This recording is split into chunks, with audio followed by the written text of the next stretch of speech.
அஸ்ஸலாமு அலைக்கும். Welcome to Fajila's Islamic world. இன்னைக்கு பார்க்க போற டாபிக் தனித்திறமை வாய்ந்த நபித்தோழர்கள். வாங்க வீடியோக்குள்ள போலாம்.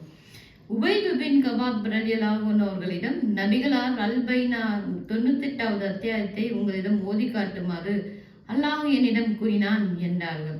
உடனே உபைத் ரலியல்லாஹு அன்ஹு அவர்கள் அல்லாஹ் என் பெயரை குறிப்பிட்டு அப்படி சொன்னான் என்று கேட்க நபிகளார் ஆம் என்றார்கள்.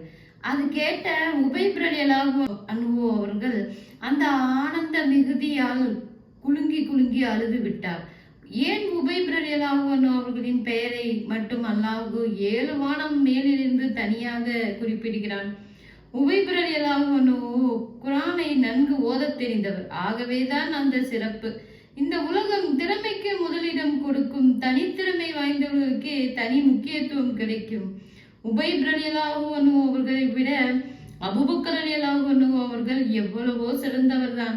ஆனால் குர்ஆன் ஓதுவதில் உபைவுக்கு அருகில் யாரும் நெருங்க முடியாது. காலித் ரலியல்லாஹு அன்ஹு அவர்களை விட உமர் ரலியல்லாஹு அன்ஹு அவர்கள் எவ்வளவோ சிறந்தவர் தான். ஆனால் போர் தந்திரத்தை பொறுத்தவரை காலிதுக்கு அருகில் யாரும் நெருங்க முடியாது. முஆத் ரலியல்லாஹு அன்ஹு அவர்களை விட உஸ்மான் ரலியல்லாஹு அன்ஹு அவர்கள் எவ்வளவோ சிறந்தவர் தான். ஆனால் ஹலால் ஹராம் குறித்த அறிவை பொறுத்தவரை முஆதுக்கு அருகில் யாரும் நெருங்க முடியாது. அபூ ஹுரைரா ரலியல்லாஹு அன்ஹு அவர்களை விட அலி ரலியல்லாஹு அன்ஹு அவர்கள் எவ்வளவோ சிறந்தவர் தான். ஆனால் நபிமொழிகளை மனனம் செய்வதை பொறுத்தவரை அவருக்கு அருகில் யாரும் நெருங்க முடியாது. சரியான நபரை சரியான இடத்தில் வைத்த காரணத்தால் தான் இஸ்லாம் இந்த அளவுக்கு வலிமை அடைந்து உச்சம் தொட்டது. அஸ்ஸலாமு அலைக்கும் வரஹ்மத்துல்லாஹி வபரகாத்துஹு.